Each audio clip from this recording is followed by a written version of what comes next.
서울 영등포구에 사는 박미영 씨는 결혼한 지 10년 차 주부입니다. 지난주 토요일 박미영 씨의 시아버지 생신날이었습니다. 아침부터 분주히 준비를 하는 미영 씨의 모습이 보입니다. 여보세요? 레스토랑이죠? 오늘 저녁 7시 예약했던 박흥민님 가족입니다. 혹시 코스 요리 중에 시아버님이 좋아하시는 갈비를 추가할 수 있을까요? 네, 가능합니다. 추가 비용은 인당 2만 원이 더 추가됩니다. 미영 씨는 예산보다 초과된 금액에 작은 한숨을 쉬며 말했습니다. 괜찮습니다. 시아버님 생신이라 특별히 준비하고 싶어서요. 미영 씨는 식당 예약부터 케이크, 꽃까지 모든 준비를 혼자 도맡아 했습니다. 작년에도 동서는 안 왔었지. 올해도 또 회사 일로. 안 오면 어쩌지? 아니나 다를까 동서에게 전화가 왔습니다. 형님, 죄송해요. 오늘도 회사 일이 너무 바빠서 아버님 생신 행사에 못 갈 것 같아요. 그래.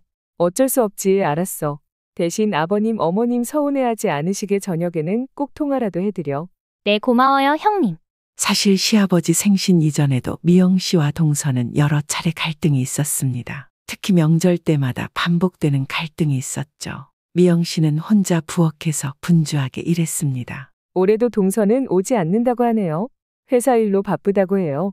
또? 작년에도 그랬는데 걘 맨날 바쁘니?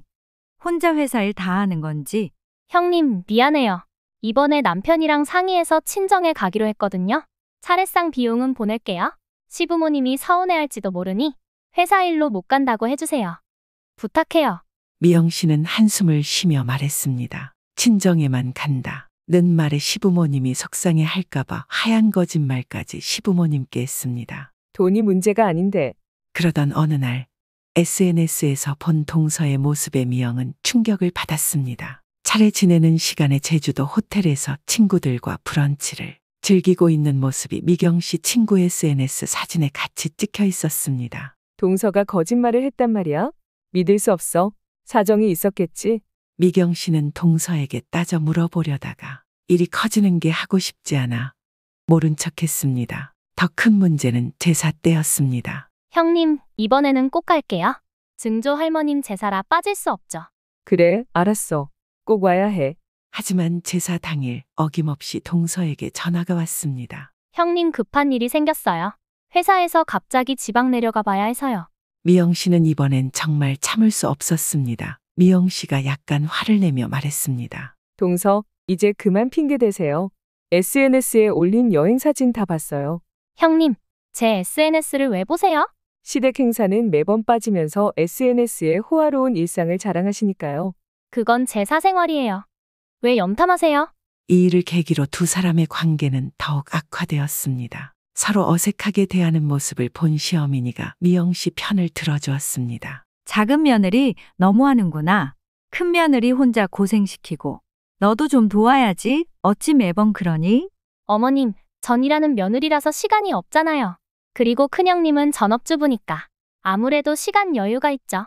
그 말을 듣던 미영 씨가 참지 못하고 받아쳤습니다. 동서, 전업주부라고 시간이 남아도는 줄 아세요? 저도 아이 셋 키우면서 얼마나 바쁜데.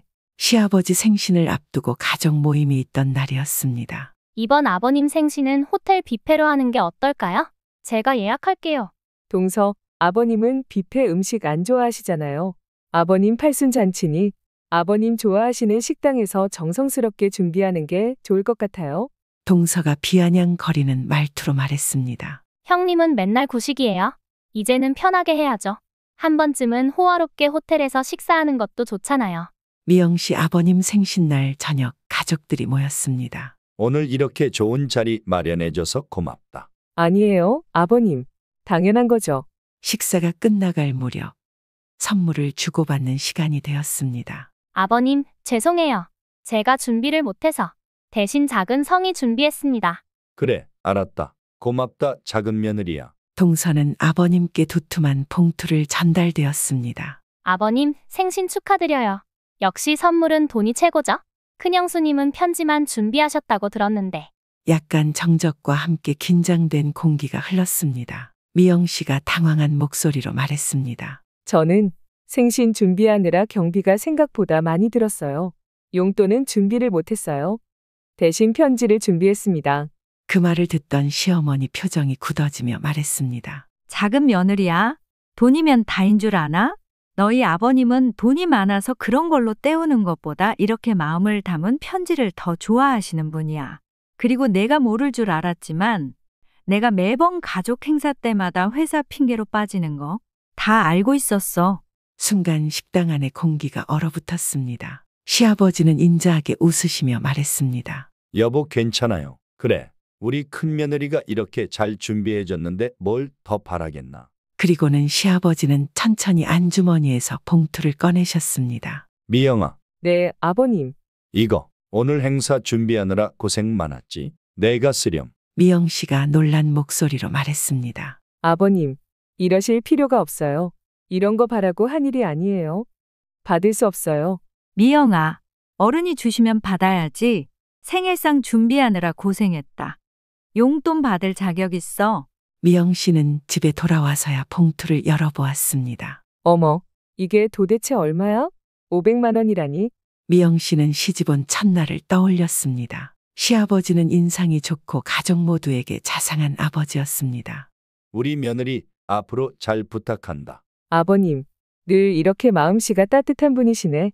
동서에게 전화가 왔습니다. 형님, 아까는 제가 너무했죠? 제가 좀 솔직한 성격이잖아요. 아니야, 그냥 잊어버려. 근데 형님, 아버님이 주신 거 얼마예요? 미영 씨가 단호하게 말했습니다. 그건 중요하지 않아? 아버님의 마음이 중요한 거지. 그거 물어보려고 전화한 거야? 아니요, 그냥 겸사겸사 했어요. 그 식당 음식 맛있더라고요. 고생하셨어요, 형님. 미영 씨는 솔직히 동서가 얄미웠지만 이번에도 참고 넘어갔습니다. 다음 날 아침, 미영 씨는 일찍 시댁을 찾았습니다. 시어머니가 반갑게 맞아줬습니다. 미영아, 이른 아침부터 웬일이야? 어머님, 이 돈 너무 많아서요. 도로 가져왔어요. 시어머니는 따뜻한 목소리로 말했습니다. 앉아봐. 이야기 좀 하자. 시어머니는 차를 내오며 말을 이었습니다. 내 아버님이 어제 늦게까지 나한테 하신 말씀이 있어. 우리 큰며느리 참 착하다고. 늘 가족 행사 때마다 이것저것 준비하느라 고생한다고. 우리 미영이 늘 묵묵히 집안일 챙기고 내가 이런 며느리를 두다니 너무 감사하다. 아니에요, 어머님 과찬이세요. 그 돈은 내 아버님이 몇 달 전부터 따로 모아두신 거야? 너한테 꼭 주고 싶다고. 미영 씨는 시어머니 말에 감동받아 눈물이 살짝 맺혔습니다. 저는 그저 당연한 일을 한 것뿐인데. 그게 당연하지 않다는 걸 내 아버님이 제일 잘 아시는 거지. 그때 시아버지가 방에서 나오셨습니다. 미영아, 그 돈은 내가 써라. 늘 고맙게 생각했단다. 아버님, 제가 더 감사해요. 이렇게 좋은 시부모님을 만나서. 그날 이후 미영 씨는 그 돈으로 특별한 결정을 했습니다. 어머님, 아버님, 이 돈으로 우리 가족 모두 함께 여행 다녀오면 어떨까요? 그래, 좋은 생각이다. 미영 씨의 제안으로 가족 여행을 준비하게 되었습니다. 동서, 이번 달 말에 시간 어때? 우리 가족 여행 가려고 하는데. 형님, 저번 일 이후로 이렇게 챙겨주시고. 좋아요. 참석할게요. 그래? 우리가 한 가족인데 그런 게 뭐가 중요해. 이번엔 꼭 시간 내서 같이 가자. 동서는 처음으로 회사에 휴가를 냈습니다. 이렇게 가족이 다 모이니 좋구나. 그러게요. 다 미영이가 잘 챙겨줘서죠. 저도 이제부터는 가족 행사에 잘 참여할게요. 그래, 우리 앞으로 자주 보자. 하지만 시아버지 생신 이후 또 다른 가족 갈등이 터졌습니다. 추석을 앞두고 열린 가족 모임에서였습니다. 아버님, 제가 이번에 좋은 투자처를 알아봤는데요. 이거 한번 보세요. 여기에 투자하면 원금의 3배나 불릴 수 있대요. 옆에서 지켜보던 미영 씨는 의아한 표정으로 지켜보고 있었습니다. 아버님 통장에 있는 퇴직연금으로 제가 투자를 대신 해드릴게요. 수익률이 보장된 거라 정말 좋은 상품이래요. 아버님께만 특별히 알려드리는 거예요. 수수료는 얼마 안 떼이고요. 그래, 얼마나 좋은데? 그때 미영 씨가 참다 못해 끼어들었습니다. 아버님, 잠시만요. 동서, 그 투자가 혹시 KS증권의 김 과장이 추천한 거 아닌가요? 동서가 당황한 기색으로 대답했습니다. 형님이 그걸 어떻게 하셨어요? 제가 은행에서 일하는 친구한테 들었어요.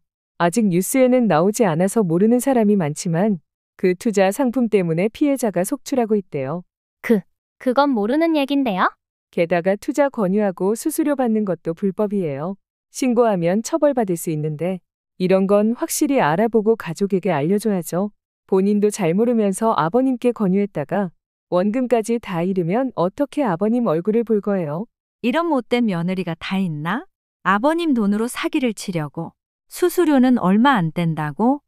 그 수수료는 너가 챙기려고 그러는 거지? 금융 상품에 대해 잘 알지도 못하면서 투자를 하라고? 보자 하니깐. 그리고 가족끼리 돈 거래하는 거 아니다. 그리고 그동안 회사 일로 가족 행사 못 온 것도 거짓말이었지? 나도 SNS 할 줄 알아서 사진 다 봤다. 증조할머니 제사 때 해외여행 다녀온 거 알고 있었지만 언제까지 거짓말 하려는지 지켜보고 있었다. 이젠 꼴도 보기 싫다. 당장 너희 집으로 가라. 다신 시댁 근처에 얼씬거리지 마라. 아버님께 거액의 금융투자로 수수료를 챙기려던 동서의 계획이 탄로나자 상황은 더욱 악화되었습니다. 저는 그런 의도가 아니었어요. 그냥 아버님 퇴직연금 불려서 노후자금 도와드리고 싶어서 그런 거예요. 이제 알겠다. 내가 그동안 자주 찾아온 이유가 상품 가입받고 수수료 챙기려고 그랬구나. 그때 동서의 남편이 폭발했습니다. 형수님, 우리 와이프를 사기꾼 취급하지 마세요. 시동생께서는 아버님 재산이 탐나서 이러시는 건가요? 이제 보니 작은 며느리가 이런 사람이었네. 결국 이 사건으로 미영신애와 동선의 가족은 둘로 갈라졌습니다. 하지만 시아버지는 현명한 결정을 내립니다. 오늘 일로 다 알았다. 미영이가 아니었으면 나는 큰 손해를 볼 뻔했어. 시아버지는 돈 1,000만 원이 든 봉투와 편지를 주며 말했습니다. 미영아, 이건 너 가져라. 내가 우리 가족 지켜줬으니 오직 너를 위해서만 써야 한다. 아버님, 전 그런 의도가 아니었어요. 그저 아버님이 피해보시면 안 될 것 같아서. 이 사건 이후 동서 부부는 가족 모임에 나타나지 않았습니다. 미영아, 정말 고맙다. 내가 우리 집의 수호천사였구나. 어머님, 전 그저 우리 가족이 행복했으면 해서. 이 사건은 미영 씨가 진정한 의미의 큰 며느리로 자리 잡는 계기가 되었습니다. 때로는 가족을 지키기 위해 불편한 진실을 말해야 할 때도 있는 법이니까요. 이렇게 한 번의 위기는 오히려 가족의 진정한 의미를 깨닫게 해주었습니다. 여행 중에 미영 씨는 시아버지와 특별한 대화를 나누게 됩니다. 미영아, 네, 아버님. 그날 준 돈으로 이렇게 가족 여행을 준비하다니. 역시 우리 며느리야. 아버님, 제가 드린 편지 읽어보셨나요? 그럼 매일 밤 읽어본단다. 내가 쓴 글귀 하나하나가 다 와닿더구나. 아버님, 제가 시집 온 지 벌써 10년이 되었네요. 그동안 딸처럼 대해주시고 항상 따뜻하게 보살펴주셔서 감사합니다. 사실 나는 돈보다 내 그 마음이 더 고맙더구나. 저도 아버님을 친아버지처럼 생각해요.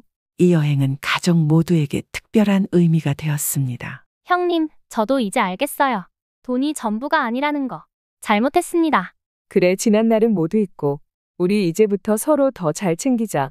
이 사건 이후 가족들의 관계는 더욱 돈독해졌습니다. 미영 씨 가족 식사 자리에 웃음소리가 끊이지 않습니다. 미영아, 내가 있어서 우리 집안이 더 화목해졌어. 그래, 우리 며느리가 최고야. 미영 씨는 그날의 편지를 평생 간직하기로 했습니다. 그리고 시아버지가 주신 그 마음도 함께입니다. 돈은 언젠가 다 쓰겠지만 이 마음만큼은 영원히 간직할 거예요.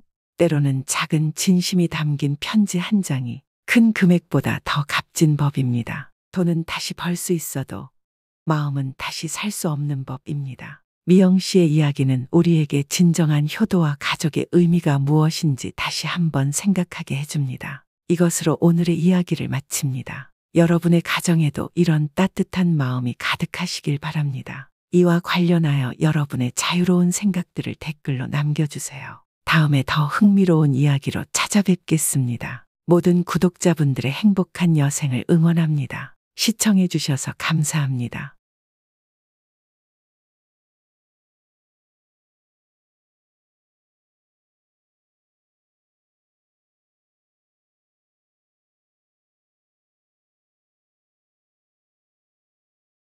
오늘 들려드릴 이야기는 마산시 구암동의 한 종가에서 벌어진 일화입니다. 1962년 마산시 구암동, 박순자 씨는 19살의 나이에 400년 종가의 종부가 되었습니다. 네, 시어머님. 종부의 도리를 잘 배우겠습니다. 종부는 단순한 며느리가 아니야. 400년 종가의 제사를 모시는 중책을 맡는 거야. 그렇게 시작된 종부 며느리의 삶. 40년이 지난 지금까지 한 번도 제사를 거르지 않았습니다. 박순자 씨는 한숨 쉬며 말했습니다. 내 나이 환갑이 다 되어가는데 아직도 딸아이가 걱정이구나. 박순자 씨의 외동딸 미경 씨는 서울에서 살고 있습니다. 어느 날 주말 미경 씨에게 전화가 왔습니다. 엄마, 이번 주말에 내려갈게요. 중요하게 할 얘기가 있어서요. 그래, 잘 내려와라. 주말 집에 도착한 미경 씨는 어머니에게 조심스럽게 말을 꺼냅니다. 엄마, 제가 세례를 받았어요. 1년 전부터 교회를 다니기 시작했어요. 그 말을 들은 박순자 씨가 놀란 목소리로 되물었습니다. 뭐라고? 그게 무슨 말이니? 그래서 말인데요. 엄마도 교회에 나오셨으면 좋겠어요. 불교는 박순자 씨가 말을 자르며 말했습니다. 미경아, 너가 대체 무슨 소리를 하는 거니? 그날 저녁 모녀의 대화는 계속되었습니다. 엄마, 예수님만이 진정한 구원의 길이에요. 엄마도 구원받으셔야 해요. 미경아, 난 400년 종가의 며느리란다. 뼈대 있는 가문의 종부로서 이제까지 그 역사와 전통을 지키며 몸도 고되고 정신적으로 책임감과 무게를 버텨내어야 했어. 너도 옆에서 보고 컸잖니. 우리 집은 대대로 내려오는 불교 신앙이야. 그래서 내 종교 너의 종교도 불교지.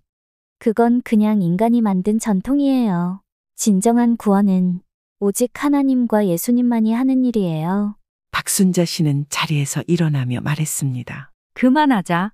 하지만 그날 이후 미경의 선교는 계속되었습니다. 엄마, 이거 보세요. 제가 교회에서 받은 책인데 꼭 한번 읽어보세요. 미경아, 너 대체 왜 이러니? 미경 씨가 간절한 목소리로 말했습니다. 엄마, 죽어서 나 안 볼 거예요.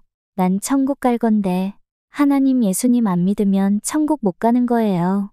순자 씨는 손에서 그릇을 떨어뜨렸습니다. 그 말은 박순자 씨의 가슴에 비수가 되어 꽂혔습니다. 내 딸이, 내가 그렇게 애지중지 키운 내 딸이 대체 무슨 말을 하는 거야? 미경 씨는 어릴 때부터 몸이 약했습니다. 어린 미경 씨는 쉴 새 없이 기침하며 안아 누우며 엄마를 찾았습니다. 우리 딸, 이번엔 10가지 나는구나. 엄마가 잘 낫게 해줄게. 젊은 시절 박순자 씨는 딸 미경이를 위해서 매일 절에서 기도를 올렸습니다. 밤새 딸의 이마에 수건을 얹어주며 부처님께 기도했던 날들이 떠올랐습니다. 부처님, 우리 미경이 건강하게 자랄 수 있게 해주세요. 하지만 박순자 씨는 하나님 예수님을 안 믿으면 천국에 못 간다는 딸의 말에 듣고는 그날 이후로 절을 못 가고 있었습니다. 부처님께 죄를 지은 것 같아 불상 앞에 편히 앉을 수가 없어서였습니다. 또한 이 소식은 종가 전체에 큰 파문을 일으켰습니다. 종가 대청마루에서의 가족회의가 열렸습니다. 순자신의 소식을 들은 큰아주버님은 화를 내며 말했습니다. 종부의 딸이 기독교인이 되다니? 이건 있을 수 없는 일이요. 400년 종가의 전통이 무너지는 것 아닙니까? 종가의 어른들이 모인 자리에서 논쟁은 더욱 격화됩니다. 이러다 종손이 제사를 모실 사람이 없어질 수도 있어. 맞아요. 미경이가 결혼해서 낳은 아이는 어쩌려고. 전통과 가치를 지키는 종가집에서 이게 무슨 일이에요? 박순자 씨가 조용히 일어나 고개를 숙이며 말했습니다. 제 불찰입니다. 어머님 잘못이 아닙니다. 하지만 이 일은 제가 들어가도 될까요? 미경의 등장에 대청마루는 순간 얼어붙었습니다. 저는 우리 가문의 전통을 부정하는 게 아니에요. 다만 큰아주버님이 말을 자르며 말했습니다. 다만이 뭐요? 종부의 딸이 이단에 빠져 온 집안을 쑥대밭을 만드네. 미경 씨가 눈물을 글썽이며 말했습니다. 이단이라뇨? 저는 그저 엄마가 천국에 가셨으면 해서. 천국? 그럼 우리 조상님들은 어디로 가신단 말이요? 지옥에 갔다는 말이요? 집안에 긴장감이 도는 침묵이 흘렀습니다. 그때 오랫동안 침묵하던 종가의 큰할머니가 입을 여셨습니다. 큰할머니님이 떨리는 목소리로 말했습니다. 내가 한마디 하겠소. 네, 할머님.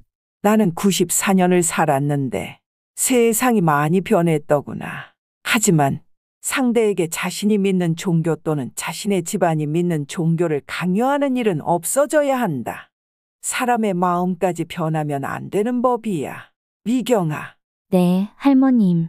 내 어미가 얼마나 널 위해 기도했는지 아느냐?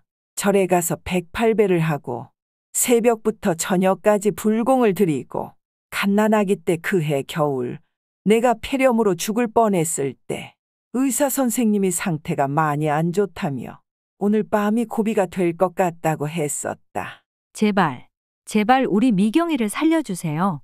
그날 밤 박순자 씨는 추운 겨울 날씨에도 절로 달려갔습니다. 그리고 눈물을 흘리며 절규하듯 기도했습니다. 부처님, 제가 평생 종부의 도리를 다하겠습니다. 우리 미경이만 살려주세요. 그날 내 어미는 밤새 불공을 드렸단다. 맨발로 절을 만배를 하고 나중에는 발톱이 다 빠져서 한동안 제대로 걷지도 못했다. 미경 씨는 충격받은 듯 말했습니다. 엄마, 그런 일이 있었나요? 난 몰랐어요. 다 지난 일이야. 엄마는 괜찮아? 순자 씨의 눈에서도 미경의 눈에서도 눈물이 흘렀습니다. 저는 그저 엄마가 구원받길 바라서. 구원이 뭐겠니? 서로를 이해하고 사랑하는 게 구원 아니겠니?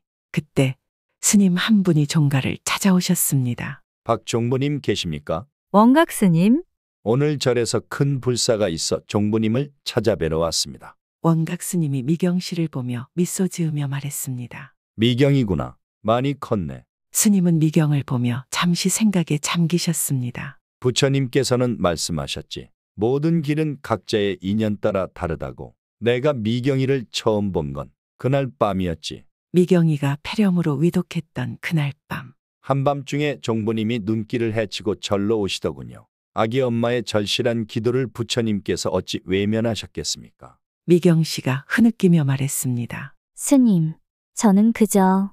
불교에서도 예수님을 부처님처럼 존경한단다. 진리는 하나지만 가는 길이 다를 뿐이지. 맞는 말씀이시네요. 스님. 원각 스님의 말씀에 대청마루의 무거운 공기가 조금씩 바뀌어 갔습니다. 미경아, 내 어머니는 종부이기 전에 내 어머니시다. 너를 위해 평생 기도하신 분이지. 엄마, 죄송해요. 제가 너무 이기적이었어요. 박순자 씨가 딸을 끌어안으며 말했습니다. 아니다. 내 마음도 이해한다. 그때 종손이 입을 열었습니다. 제가 한 말씀 드려도 될까요?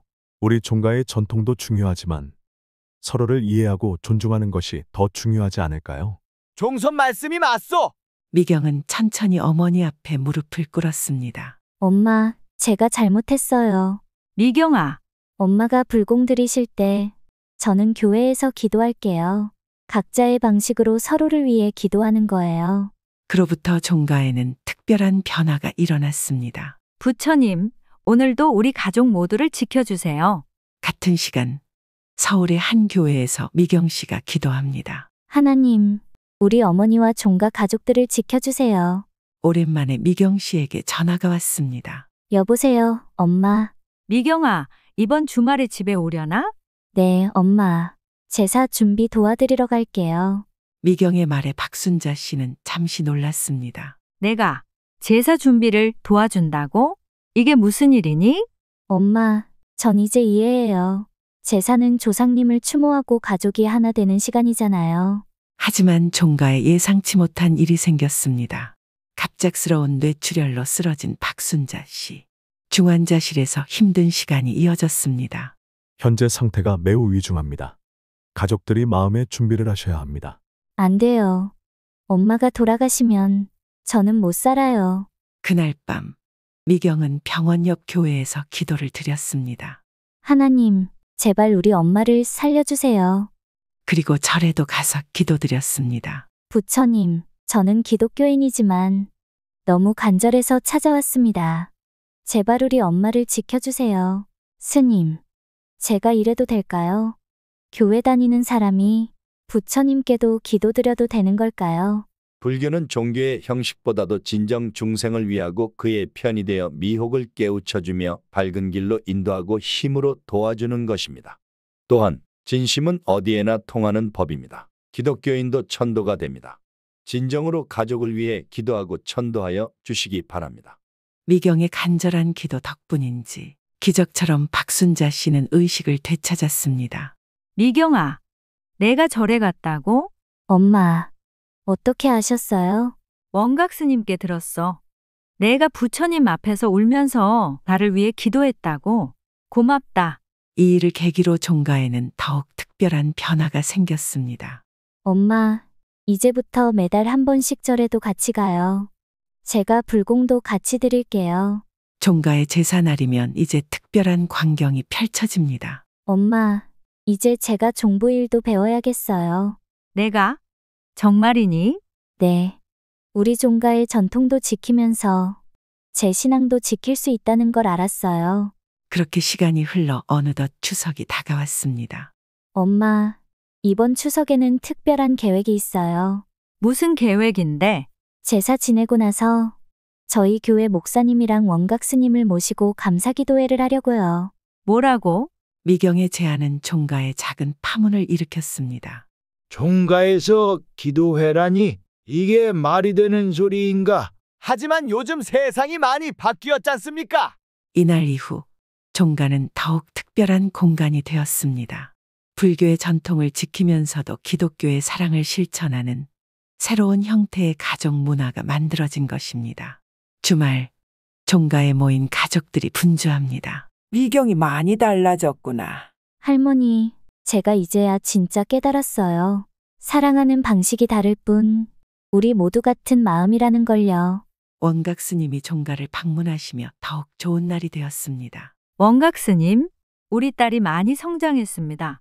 종부님도 이제 많이 편안해 보이시네요. 저녁 제사상을 차리며 모녀는 따뜻한 대화를 나눕니다. 엄마, 이제는 제가 엄마 마음을 조금은 알 것 같아요.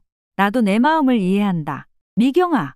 그리고 제사가 끝난 후 엄마, 이제 제가 알았어요. 천국이든 극락이든 결국은 우리가 서로 이해하고 사랑하는 마음이 가장 중요하다는 걸. 그래, 우리 딸. 내가 그걸 알아줘서 고맙다. 우리 각자의 방식으로 서로를 위해 기도하자. 이제야 정말 하나가 된 것 같구나. 나래 종가의 마지막 종부와 기독교 신자가 된 딸. 서로 다른 길을 걸으면서도 더 깊은 이해와 사랑을 나누게 된 모녀의 이야기는 우리에게 진정한 화합이 무엇인지를 보여줍니다. 종가의 마지막 종부와 기독교 신자가 된 딸의 이야기는 오늘날 많은 가정이 겪고 있는 종교 갈등의 새로운 희망을 보여줍니다. 서로 다른 길을 가더라도 그 마음의 중심에는 같은 사랑이 있다는 것. 그것이 바로 이 이야기가 우리에게 전하는 메시지가 아닐까요? 종교는 달라도 사랑하는 마음은 하나입니다. 서로를 이해하고 존중할 때 진정한 가족의 의미가 완성되는 것이 아닐까요? 종교마다 다른 문화를 인지해 종교로 인한 마찰을 줄이고 가족 간 불화를 미연에 방지하고자 이웃 종교의 제사 의식과 그 의미를 되짚어봤습니다. 이것으로 오늘의 이야기를 마칩니다. 여러분의 가정에도 따뜻한 마음이 가득하시길 바랍니다. 이와 관련하여 여러분의 자유로운 생각들을 댓글로 남겨주세요. 다음에 더 흥미로운 이야기로 찾아뵙겠습니다. 모든 구독자분들의 행복한 여생을 응원합니다. 시청해주셔서 감사합니다.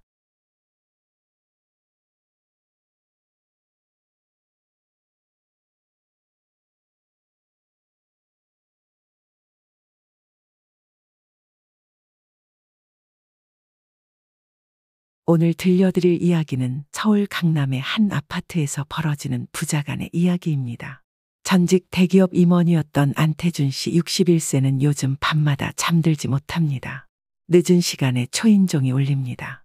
안태준 씨 부부는 놀라며 인터폰을 보았습니다. 이 시간에 도대체 누구야? 아버지, 저예요. 민수, 문 좀 열어주세요. 안태준 씨는 한숨을 쉬며 인터폰 속 아들의 모습을 보고는 얼굴 표정이 굳어버렸습니다. 또 돈 때문에 왔구나. 20년 전 안태준 씨의 아들 민수는 중학생이었습니다. 늦은 나이에 얻은 하나뿐인 귀한 아들이었습니다. 여보, 우리 아들 영재로 키워야 해. 돈은 내가 책임질 테니. 학원 과외 다 시켜. 여보, 그렇게 많은 과외를 시키면 아이가 힘들지 않을까요? 무슨 소리야? 요즘 세상에 공부 안 하면 살아남을 수 있나? 최고로 키워야지. 그렇게 시작된 특별한 교육. 아들 민수 씨는 새벽까지 학원과 과외를 다녔습니다. 안태준 씨의 회상은 계속됩니다. 민수야, 이번 시험 성적은? 중학생이었던 민수는 자랑스럽게 말했습니다. 아빠, 평균 93점이에요. 젊은 안태준 씨는 화를 내며 말했습니다. 93점? 명문대는 꿈도 꾸지 마라. 평균이 98점 이상이어야지. 안 되겠다. 과외 하나 더 늘려야겠어. 여보, 우리 아이가 이미 5과목을 하고 있어요. 아이 건강 생각은 안 해요? 당신은 아들 미래는 생각 안 하나? 더 투자해야지. 그렇게 시작된 과도한 교육 투자는 미국 유학으로 이어졌습니다. 아빠, 저 잘할게요. 그래, 너는 꼭 성공해야 해. 미국 유학 학비는 1년에 1억 이상이 지출되었습니다. 대기업 임원 월급으로도 빠듯했지만 아들이 미국에서 잘 되길 바라는 마음에 아낌없이 투자했습니다. 하지만 5년 후 돌아온 아들의 모습은 달랐습니다. 이런저런 일로 미국에서 취업에 실패하자 비자 만료로 강제로 한국에 돌아왔습니다. 하지만 한국에서도 대기업에 서류를 넣었지만 번번이 실패했습니다. 그러다 겨우 아버지 안태준 씨 인맥 덕분에 대기업에 취업했습니다. 하지만 아빠, 저 회사 그만뒀어요. 뭐라고? 이번이 벌써 3번째잖아. 저는 한국 회사 문화가 너무 힘들어요. 술자리도 싫고 야근도 싫어요. 금방 재취업할게요. 하지만 그 뒤로 민수 씨는 재취업에 번번이 실패했습니다. 안태준 씨는 주눅든 아들이 안쓰러워 몇 번씩 용돈을 쥐어줬습니다.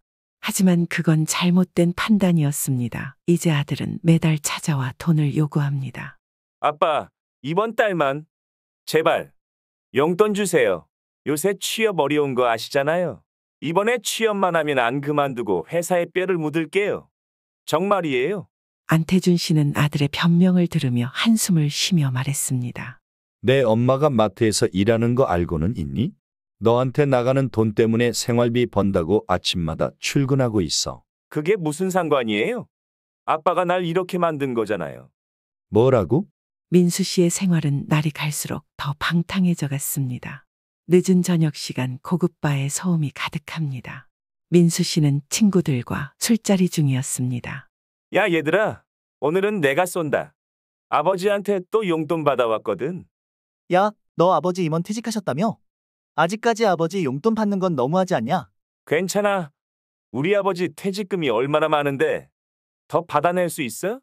그날 밤 안태준의 집, 민수 씨가 또 술에 취해 현관문 두드리는 소리로 시끄러웠습니다. 아빠, 문 열어요. 제가 왜 이렇게 됐는지 얘기 좀 해요. 안태준 씨 아내는 차마 문을 열지 못하고 떨리는 목소리로 말했습니다. 여보, 어떡하죠? 또 돈 달라고 온 것 같아요. 내 아들이지만 이제 난 제가 무서워요. 안태준 씨가 단호하게 말했습니다. 더는 문 열어주지 마. 이제 끝이야. 더는 내 아들이 아니라고. 민수 씨가 소리치며 말했습니다. 내가 이렇게 된 건 다 아빠 때문이야. 과외, 유학에. 난 내 인생을 살아본 적이 없다고. 공부만 잘하면 인생 편하다며. 근데 이게 뭐야? 문 안 열어? 안태준 씨는 결국 문을 열어주지 않았고 아들 민수 씨는 한참을 씩씩대다가 돌아갔습니다. 다음 날 아침 아파트 관리실에서 전화가 왔습니다. 관리실 소장님이 조심스럽게 안태준 씨에게 말했습니다. 안태준님, 어젯밤에 아드님이 주차된 차들 사이드미러를 다 부수고 가셨습니다. 와서 보시고 변상을 부탁드립니다. 안태준 씨가 충격받은 목소리로 말했습니다. 뭐라고요? 내 아들이 사이드미러를 다 부셨다고요? 하지만 이것은 시작에 불과했습니다. 안태준 씨는 오랜만에 카페에서 친구와 만났습니다. 안태준의 친구가 조심스럽게 말했습니다. 태준아, 저기 그 소식 못 들었니? 너희 아들 요즘 도박한다는 소문이 있더라. 무슨 소리야? 도박이라고? 강남 고급 카지노에서 봤다는 사람이 있어. 여기저기에 돈 빌리고 다니고 빚도 좀 있다던데. 그게 무슨 소리야 대체? 내 아들이 도박이라니. 그리고 마침내 폭탄과도 같은 전화가 걸려옵니다. 민수 씨는 결국 사채까지 쓰게 되어 조직폭력배가 아버지 안태준 씨에게 빚독촉을 하기 시작했습니다. 안태준 씨 아드님이 저희한테 3천만 원 빚이 있으신데 아버지가 대신 갚아줘야겠습니다. 그날 밤 안태준 부부의 집에는 긴급 가족회의가 열렸습니다. 이제 더 이상은 안 돼. 도박 사채비까지. 아내가 울며 말합니다. 그래도 우리 아들인데 이대로 포기할 순 없어요.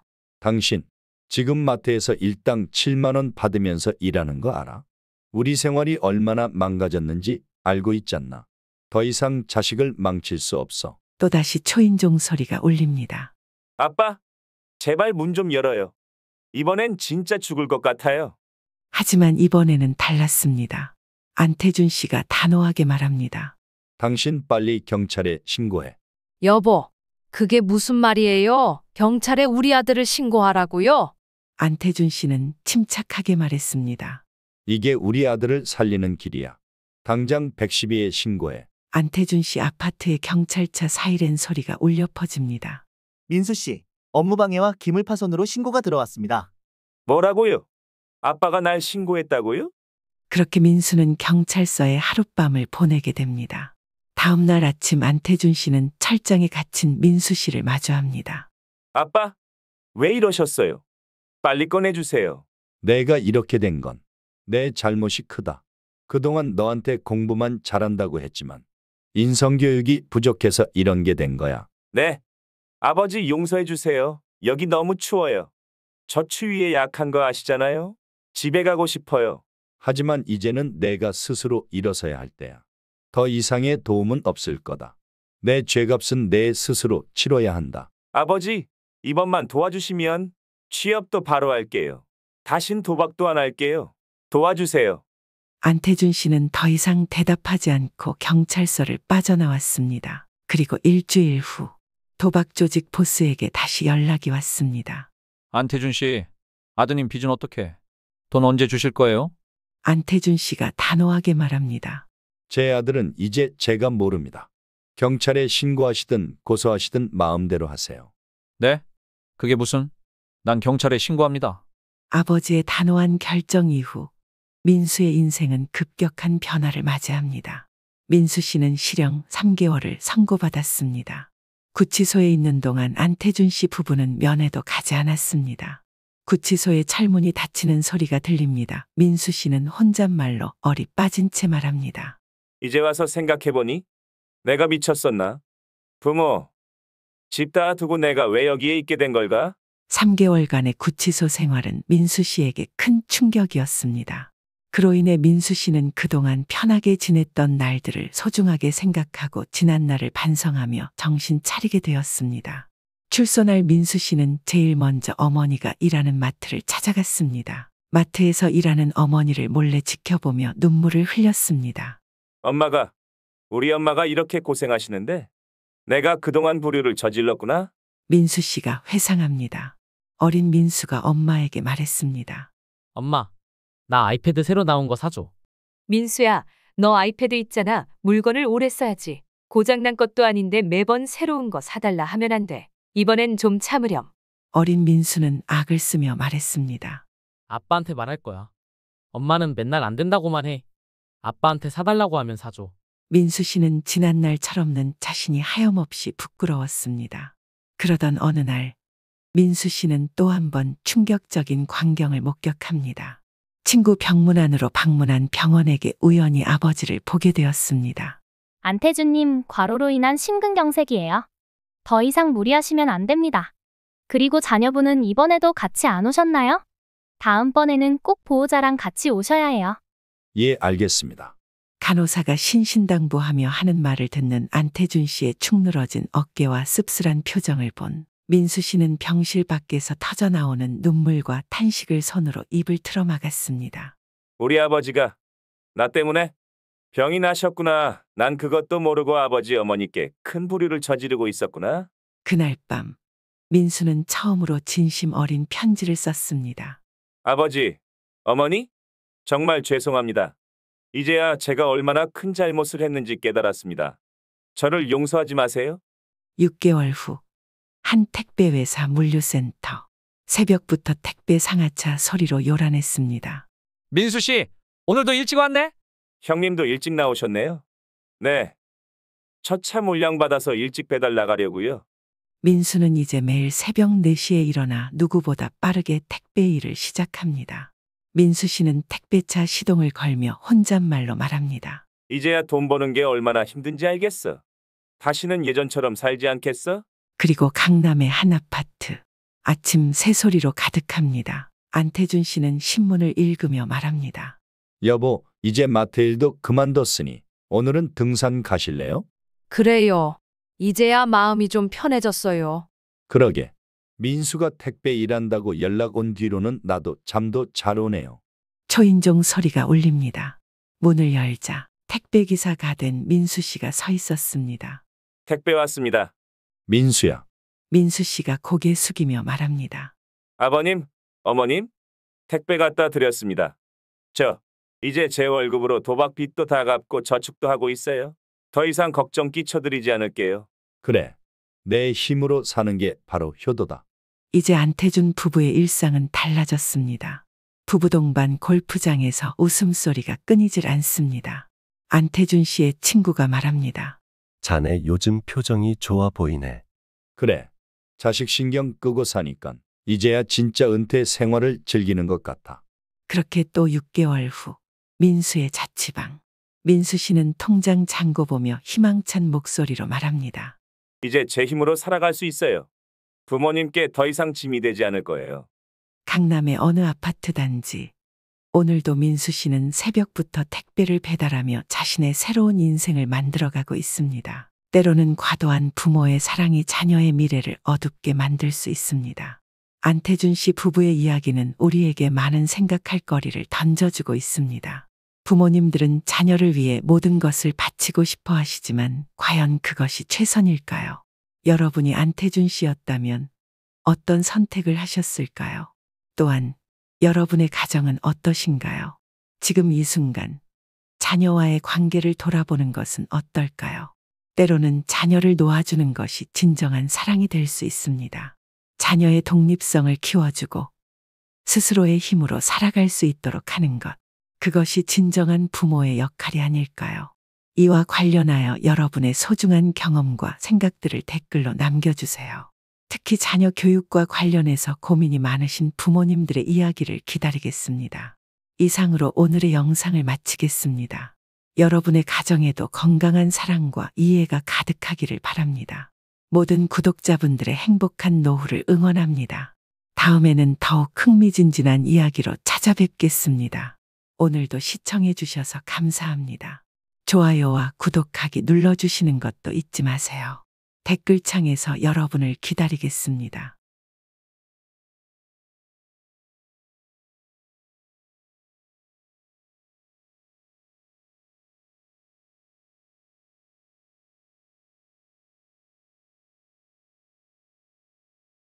오늘 들려드릴 이야기는 서울에 사는 42세 김미영 씨의 이야기입니다. 한 남자의 아내이자 15개월 된 아이의 엄마인 그녀의 일상이 송두리째 흔들린 그날까지. 2023년 겨울 서울 강남의 한 아파트. 잠에서 막 깬 아기 울음소리가 들립니다. 미영 씨가 힘에 부친 듯 작은 한숨을 쉬며 남편에게 말했습니다. 여보, 오늘은 좀 일찍 들어와서 아기 좀 봐줄 수 있어요? 남편은 골프 가방을 챙기며 미영 씨를 쳐다보지도 않고 대답했습니다. 오늘은 중요한 접대가 있어서 미안해. 미영 씨 남편 박지우는 사업가였습니다. 하지만 그의 일상은 늘 골프로 가득했죠. 미영 씨가 산후조리원에서 있을 때도 남편은 바빠서 자주 찾아오지 않았습니다. 전화를 걸어 안부 연락은 늘 미영 씨가 먼저 했습니다. 여보, 오늘은 와줄 수 있죠? 오늘은 꼭 해야 하는 라운딩이 있어서 못 갈 것 같네.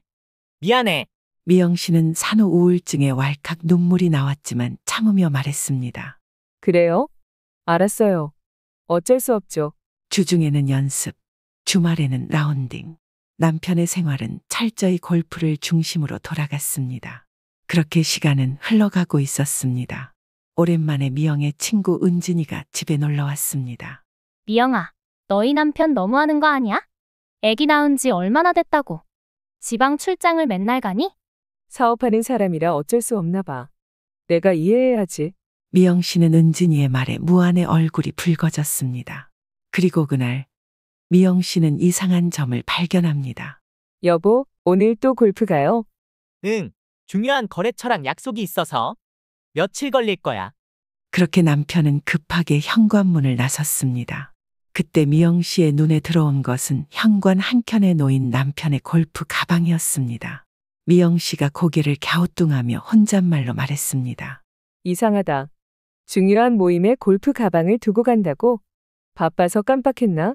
남편에게 전화를 걸었습니다. 여보, 골프 가방. 두고 갔어요. 내가 챙겨줄까요? 지훈 씨가 당황해하는 목소리로 급하게 미영 씨 말을 자르며 말했습니다. 아, 회사에 있는 걸로 치면 돼. 바빠 끊을게. 그 순간부터 미영 씨의 마음에 의심의 그림자가 드리워지기 시작했습니다. 미영은 친구 은진이에게 상황을 설명하자 은진이가 대답했습니다. 미영아, 너희 남편 좀 이상하지 않아? 그러게. 며칠 전에는 밥 먹다가도 전화 오면 얼굴색이 싹 변하고. 내가 예민한가? 미영 씨는 그날은 대수롭지 않게 생각해 넘어갔습니다. 그러던 어느 날 저녁 식사 시간. 오랜만에 남편 지훈 씨와 저녁을 먹고 있었습니다. 갑작스러운 전화벨이 울렸습니다. 지훈 씨가 전화벨 소리에 놀라며 벌떡 일어났습니다. 아, 나 잠깐 통화 좀 하고 올게. 여보, 당신 요즘 왜 이래요? 사업이 어려워진 거예요? 아니, 그게 거래처한테 전화 올 일이 있어서. 지훈 씨는 안색이 파랗게 질리다 못해 식은땀까지 흘렸습니다. 그 모습을 본 미영 씨는 남편의 건강이 걱정되었습니다. 걱정된 미영 씨는 친정어머니를 찾아갔습니다. 아이고, 우리 사위가 얼굴이 많이 안 좋더라. 내가 보약을 좀 지어줄게. 고마워요, 엄마. 우리 신랑이 요즘 사업 때문에 스트레스를 많이 받나 봐요. 그리고 며칠 후 운명처럼 날아든 한 통의 등기 우편. 미영 씨는 편지를 읽으며 안색이 파랗게 질렸습니다. 이게 무슨 소리야? 그것은 상간소송 소장이었습니다. 같은 아파트 단지 내 골프 연습장에서 만난 유부녀와 남편의 불륜 사실이 적나라하게 적혀 있었죠. 상간소송 소장을 받은 날 밤, 미영 씨는 한숨도 자지 못했습니다. 남편 지훈 씨는 그날 밤에도 집에 오지 않았습니다. 거실에 혼자 앉아있는 미영 씨의 귀에 시계 초침 소리만 울립니다. 그래서 골프 가방을 두고 갔던 거구나. 그래서 그렇게 전화만 오면 얼굴색이 변했던 거야? 갑자기 옆에서 아기가 울기 시작했습니다. 미영 씨는 아기를 안으며 말했습니다. 우리 아기. 엄마가 이제 똑똑해질게. 미영 씨는 이제까지 쏘갔단 사실에 화가 났습니다. 터져나오는 눈물을 입술로 깨물며 냉정하게 상황을 파악했습니다. 먼저 증거 수집에 착수했습니다. 대출 보증서, 사업자금 지원 내역, 그리고 골프장 CCTV 영상도 확보했습니다. 그리고 이혼 전문 변호사를 찾아갔습니다. 이 정도면 충분합니다. 상간녀와 남편 모두에게 위자료 청구가 가능해요. 얼마나 받을 수 있을까요? 기여도로 보아 사업체의 40% 이상은 받을 수 있을 겁니다. 드디어 결정적인 날이 왔습니다. 현관문이 열리며 남편 지훈이 들어왔습니다. 여보, 나왔어. 배고프다. 밥 줘. 오셨어요? 이제 좀 이야기 나눌까요? 무슨 일이야? 미영 씨가 서류를 내밀며 말했습니다. 이게 뭔지 알아요? 당신 딴 여자 생긴 거죠? 지훈 씨의 안색이 창백해졌습니다. 이건 오해야. 내가 다 설명할게. 골프 치러 간다면서요? 매번 그 여자랑 만나고 그 여자 남편한테 합의금 주느라 힘드시죠?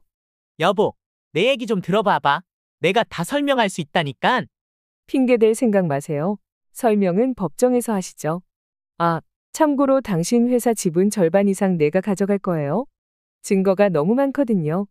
미영 씨의 차가운 한마디에 지훈은 얼굴이 하얗게 질렸습니다. 절반 이상이라니? 그건 안 돼. 회사가 망할 거야. 보증도 내가 섰고 사업 초기 자금도 내가 다 댔죠. 증거 다 있어요. 그때 초인종이 울렸습니다. 아, 손님이 오셨네요. 미영 씨가 문을 열어주자 담당 조 변호사와 상간녀의 남편이 함께 들어왔습니다. 안녕하세요, 박지훈 씨. 처음 뵙겠습니다. 지훈 씨는 변호사와 상간녀의 남편을 보자 얼굴이 창백해지며 몸을 부들부들 떨었습니다. 아니, 당신들은 대체 뭐야? 이제 합의금 때문에 걱정 안 하셔도 돼요. 내가 다 알아서 할 테니까. 그날 밤 집안은 폭풍우가 몰아치듯 소란스러웠습니다.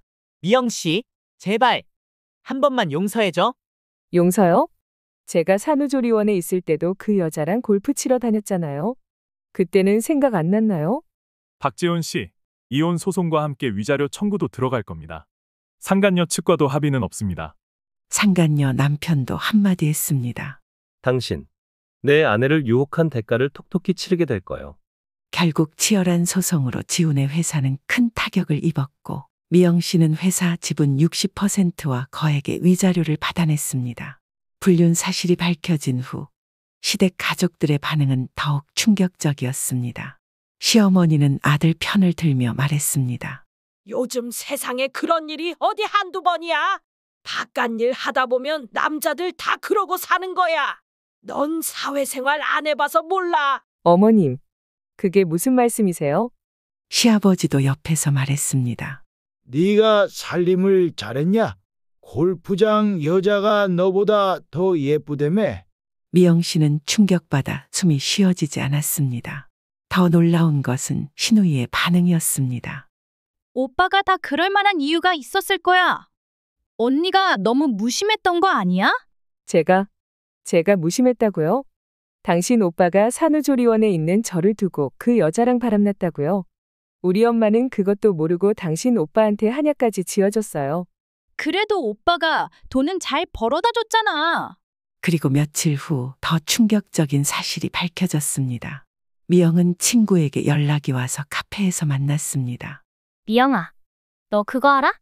너희 시어머니가 그 여자 만나러 골프장에 갔었대. 뭐라고? 그게 정말이야? 시어머님이? 그 여자한테 우리 아들 잘 부탁한다고 했다는 소문이 골프장에 파다했었대. 이 소식을 들은 미영은 마지막 결심을 하게 됩니다.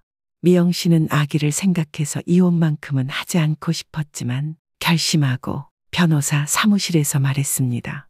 이혼하겠습니다. 그리고 시댁 전체를 상대로 위자료 청구도 하겠어요. 시댁 전체요? 네, 공모에 가담한 거나 다름없으니까요. 증거도 다 있습니다. 알겠습니다. 소송 진행해 보겠습니다. 미영 씨의 반격이 시작되었습니다. 네, 사실혼 관계에서도 위자료 청구가 가능합니다. 그리고 재산 분할도 가능합니다. 재산 분할도 된다고요? 네, 특히 사업체도 포함될 수 있습니다. 증거만 잘 수집하시면 반드시 승소합니다. 미영 씨는 차근차근 계획을 세우기 시작했습니다. 그동안 내가 얼마나 바보였나? 은행 대출 보증도 다 내가 섰었지. 그리고 친정어머니를 찾아갔습니다. 뭐라고? 그놈의 골프가? 아이고 내 새끼. 그동안 맘고생 많았겠구나. 엄마, 이제 제가 똑똑하게 할게요. 그동안 제가 너무 멍청했어요. 그래, 이제라도 정신 차리길 잘했다. 이 엄마가 다 도와줄게. 미영 씨의 반격은 시댁 전체를 뒤흔들어 놓았습니다. 증거를 보시면 아시겠지만 시어머님께서 상간녀를 직접 만나셨고 이건 단순 불륜을 넘어선 가족 공모로 보이는군요. 결정적인 증거가 하나 더 있었습니다. 미영 씨는 녹음 파일을 변호사에게 들려줬습니다. 파일을 재생하자 남편과 신우이의 음성이 흘러나왔습니다. 오빠, 이번 주말에 골프장 여자랑 만난다며? 내가 엄마 모시고 오빠네 가 있을게. 새언니가 의심하지 못하게. 고마워, 우리 동생. 내가 용돈 줄게. 녹음 파일을 듣고는 변호사가 말합니다. 이건 공모죄에 해당합니다. 위자료 청구액이 훨씬 늘어날 거예요. 법정에서 마주한 시댁 식구들의 얼굴은 창백하고 미영의 눈을 마주치지 못했습니다. 미영아, 우리가 잘못했어. 언니, 제가 잘못했어요. 이제 와서요? 제가 산후조리원에서 힘들어할 때는 어디 계셨나요? 판사님이 최종 판결을 내립니다. 법정에서 판사봉 소리가 울려 퍼집니다. 피고 측은 원고에게 위자료와 함께 정신적 손해배상금을 지불하도록 판결합니다. 결과는 미영 씨의 완벽한 승리였습니다. 그로부터 3개월 후 친구와 함께 카페에서 커피를 마시는 미영 씨의 모습이 보입니다. 미영아, 어떻게 지내? 시댁에서 받은 위자료로 아기 학자금 적금 들었어. 남은 돈으로는 내 사업도 시작했고. 시댁은? 시어머니가 골프장 여자 만난 사진이 동네방네 퍼지면서 이사 가셨대. 그리고 6개월 후 더욱 놀라운 반전이 기다리고 있었습니다. 신우이에게 전화가 왔습니다. 네?